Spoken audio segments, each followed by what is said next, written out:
A cold and clear week could give way to another wintry weekend. The next Arctic blast that keeps lows in the teens, and the system that could bring more winter weather our way. Breaking news, firefighters in northern Wake County are on scene at a large house fire. What we're learning from officials in the last 15 minutes. For the first time, cancer survivors are suing NC State. The warning signs they say the university ignored for decades. And Duke and quarterback Darian Mensah reach a settlement in their lawsuit. We'll head down to Murph's Turf to discuss how this could reshape the college transfer landscape.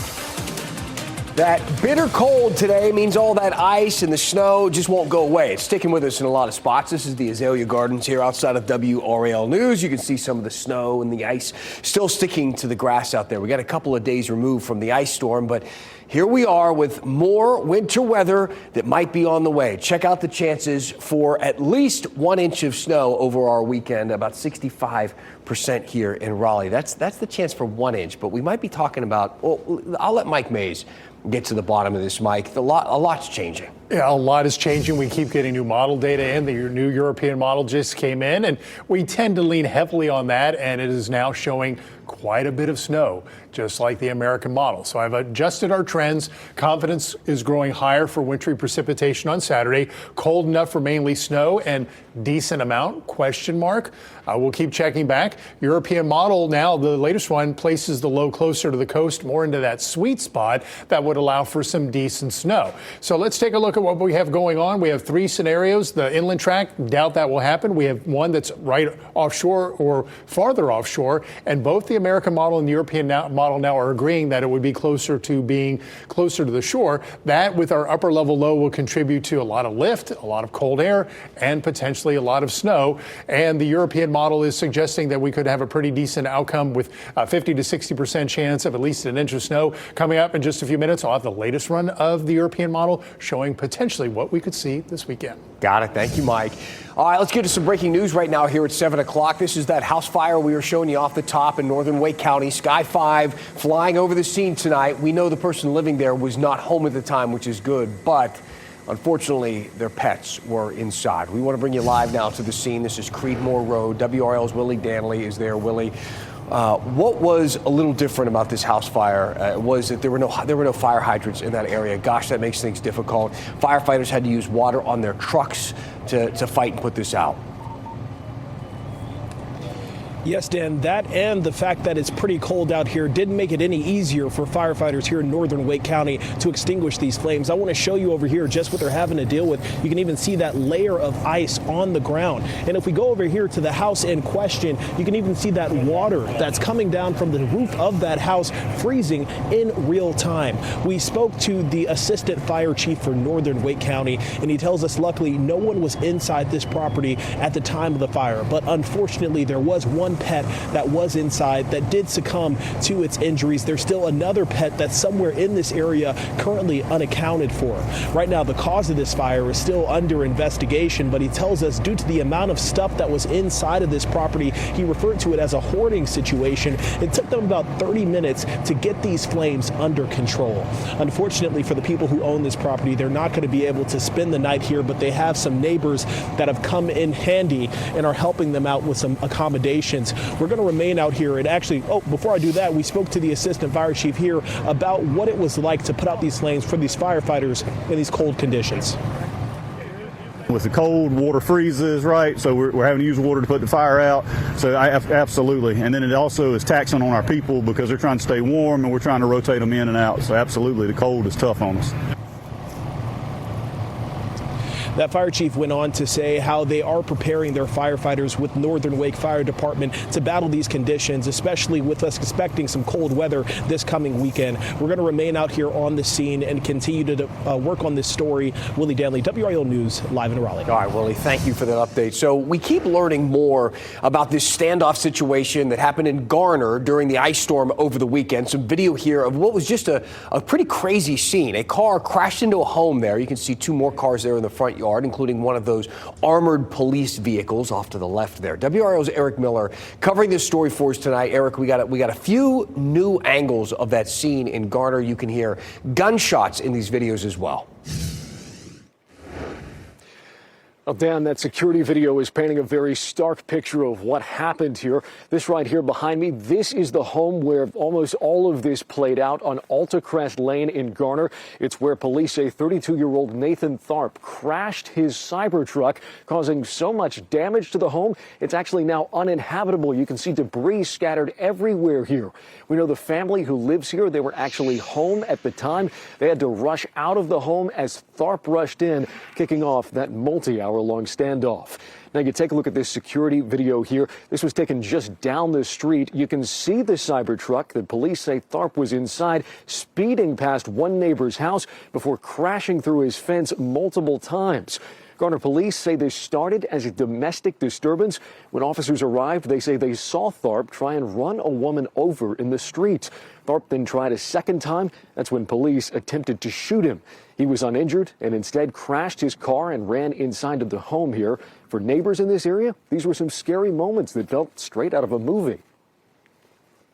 I have a stepson who's 8, and he's kind of nervous. He's kind of went to bed scared the first night, thinking that, what happens if this happens again?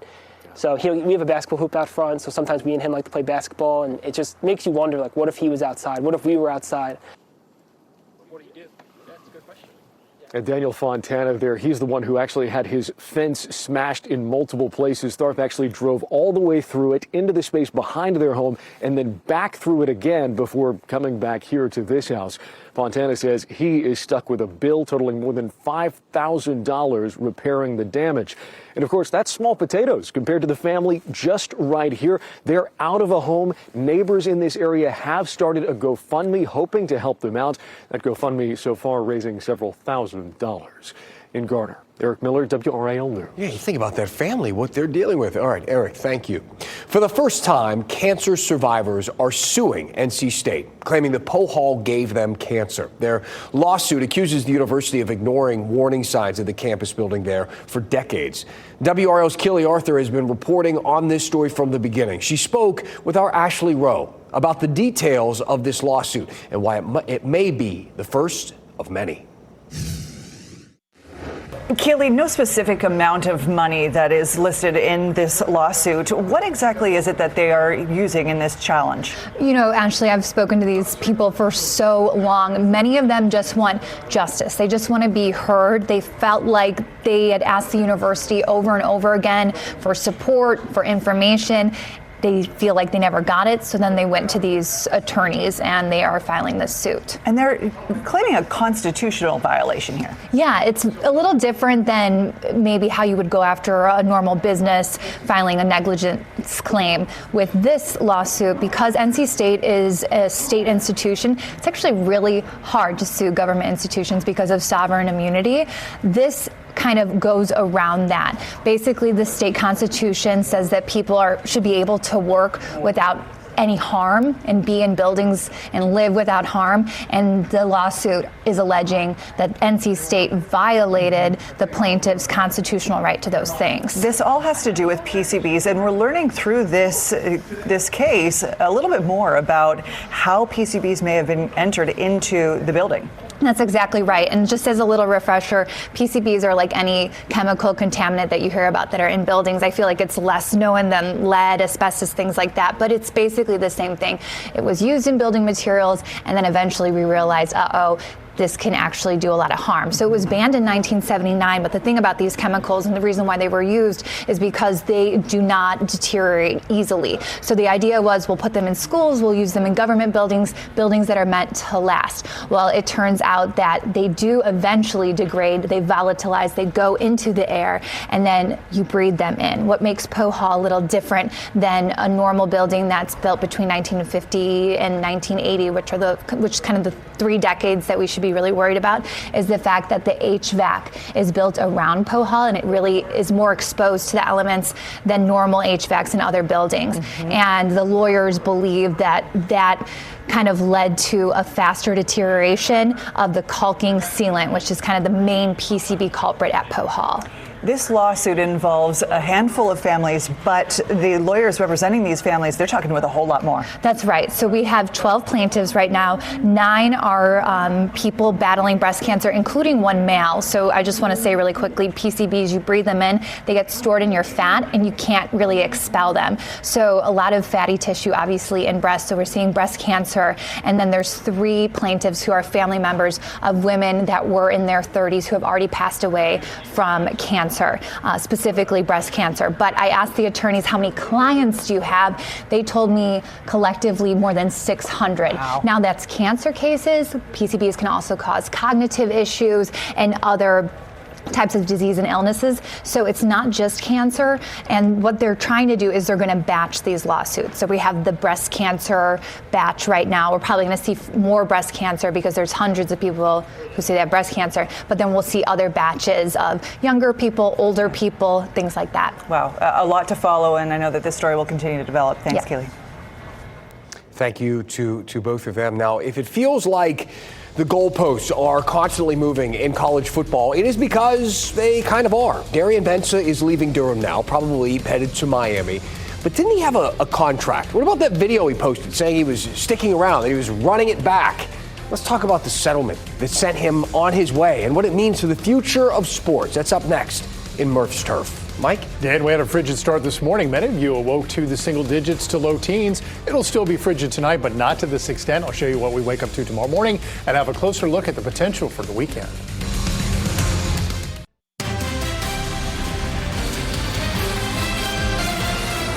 Duke football needs a new quarterback. Darian Mensah is leaving town.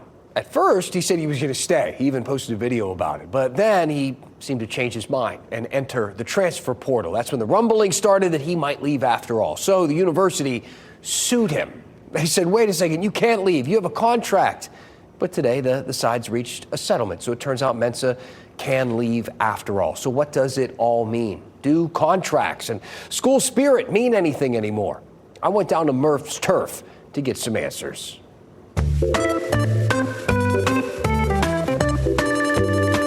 Murph.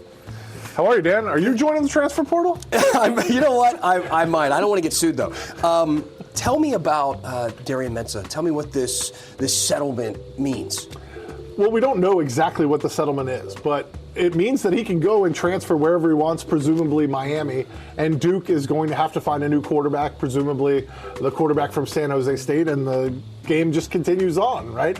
Players transfer and new players come in and fill their spots behind them, but Darian Mensah and Duke, I think, decided they each had too much to lose by letting this get in front of a judge and decided to come to terms between themselves. This is a student, though, a quarterback who ultimately gets what he wanted, which was to leave Duke, and now he's going to another school, which is going to be Miami. What does that say, though, for any of these type of lawsuits that come up or these contracts that are broken down the line? Yeah, it's really interesting because it's only been a year now that players have been able to sign directly with schools. And in the Mensah case, this was not a contract to play football. It was a contract for NIL license payments. So Duke was licensing his NIL and making payments on that. And so when you get down to it, it's not really an employee contract because you're not contracted to play football at Duke. And once he decided he wasn't going to, it was really going to be difficult for Duke to make him play football at Duke or to keep him at the university. And I think what we're waiting for is one of these cases to actually make it to trial and see what these contracts really mean and what they don't mean. One of the outcomes of this has been clearer buyout language. Okay, you want to leave, let's make it explicitly clear what you have to pay to get out of this contract. That's how coaching contracts work. That's how many contracts work. But the Duke contract with Mensah was very nebulous about how much he would actually owe if he wanted to break the contract. You got to think eventually, down the line, one of these disputes will go to a judge. What could we learn, not just about how these contracts are handled, but how all of college, could it make big kind of changes to the way college football is run? Yeah, I talked to a lawyer who said, the NIL license rights that are getting transferred from player to school are not all that different than the grant of rights, which schools are transferring to conferences. And if suddenly these NIL contracts are blown up, what does that mean for the grant of rights contract? And what happens if the state court in North Carolina says, no, these are ironclad contracts, you can't get out of them? but the state court in Tennessee or Texas or Florida says, no, of course players can get out of these contracts. There's suddenly all the schools in North Carolina have a difficulty recruiting because players say, well, I can't get out of a contract there, but I can get out of a contract in these other states. Like, there's a lot of repercussions down the line, and I think in the end it was smarter for Duke and Darian Mensah make peace, come to some sort of financial agreement, and let Darian Mensah go on his way. I think this is a really hard hit for Duke fans. And I say that because, not just because they're losing a great quarterback to a team that almost won a national championship, but this is kind of the second time something like this has happened with Duke. Riley Leonard left and went to play for Notre Dame, and they played a national championship. They have these great quarterbacks they can't seem to hold on to. What does that mean for Duke? Well, I think there's a big fear that you become a feeder system, that if you're not one of the top 15 or 20 schools in the country, that your quarterback leaves and goes to one of those schools every time you develop a star. And if that's the way college football is going to work, you may lose a lot of fans who just say it's not worth it. Every time we have a good player, he ends up at Alabama or Miami or LSU. Good stuff. Thanks, Dan. Thanks, Murph. Oh, these temperatures, Mike. You know, it wasn't that long ago. We were at like 70 degrees or something, and now we are looking at these lows in the teens and the possibility of more snow this weekend. Yeah, and if we get a substantial amount of snow, it's possible it could stick around for a while because the numbers you see here this week are to be repeated next week.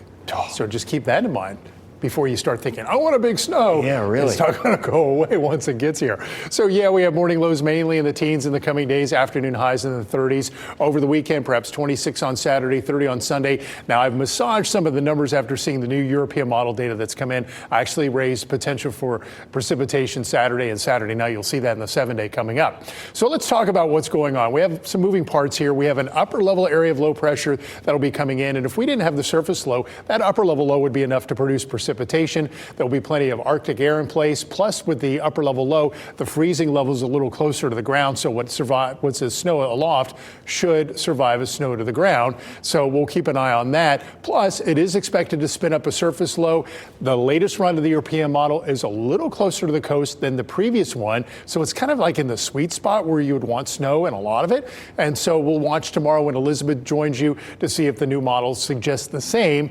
This would develop, move to the northeast, and could bring an immense amount of snow to the mid-Atlantic and the northeast, depending on its track. So those folks up there are keeping a close tab, too.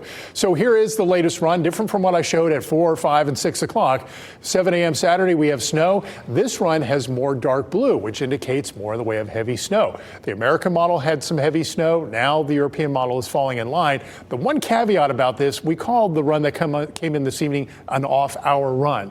And off-hour runs, we don't put as much credence in because they don't tend to be quite as accurate because they're not feeding on the same data that came in with weather balloons that you would have in the morning run that Elizabeth will share with you in the one that comes up tomorrow afternoon. So we'll just take this with a little more grain of salt than we normally would. But by 7 o'clock Saturday evening, it's still showing quite a bit of substantial snow, midnight Sunday, and then we go through Sunday morning. And as the precipitation lessens and becomes lighter, it's more in the way of perhaps freezing drizzle or maybe snow grains. So that's why the model suggesting the pink color here. So we'll watch to see how it ends, but it will probably end as very light precipitation.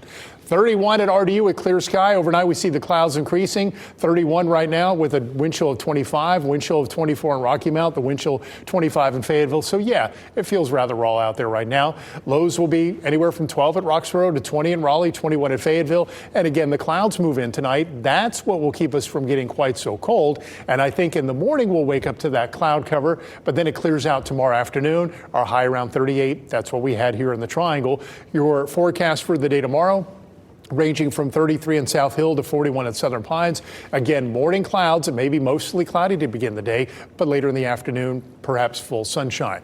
7-day forecast. It's just plain cold. Now, if we see this precipitation develop, it would develop overnight Friday into Saturday morning, 60% Saturday, 60% Saturday night. That could go up even higher. 26 the high on Saturday, 30 on Sunday, and it would likely stick around if we saw that substantial snow because it doesn't warm up next week. Maybe 38 and 39 for Monday and Tuesday. I want my warm weather back, Mike. I do too. What's going on? All right, thank you. Just one last night in North Carolina for the Buddhist monks. Before they leave, they gave a very special gift to a kid in Wake Forest, and it's going viral. It's your one last thing after the break.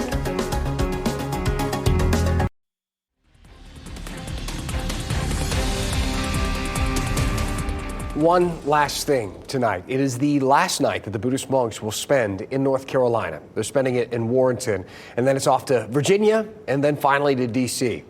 Today, we heard from a Wake Forest woman whose experience with the monks has more than 1 million views online. They walked over to her 9-year-old son, Vincent, and tied a string bracelet around his wrist. This was a huge deal because Vincent has autism and is nonverbal. His mom told our Ashley Rowe that he doesn't even let family members put things on his wrist. Having that moment with our family, surrounded by our community and the monks, it was just a really beautiful moment to experience and to share our story and to even add, for him to tolerate that and kind of just being in that moment together was pretty spectacular. This visit from the monks has been a special experience for so many people in our area. And I want to share an email that we got into the 7 p.m. inbox that talks about this. Lewis wrote, "Thank you for covering the Buddhist monks' walk for peace. I went to see them and it touched me deeply. I leave you with their heartfelt words. You are all beautiful to us. We are all in the same boat, sailing for peace." Some wise words from wise people. Thank you for making WRAL your choice for local news. Our next newscast is at 10 o'clock. That's over on Fox 50. We'll see you back here tonight at 11 o'clock on WRAL. Have a great night.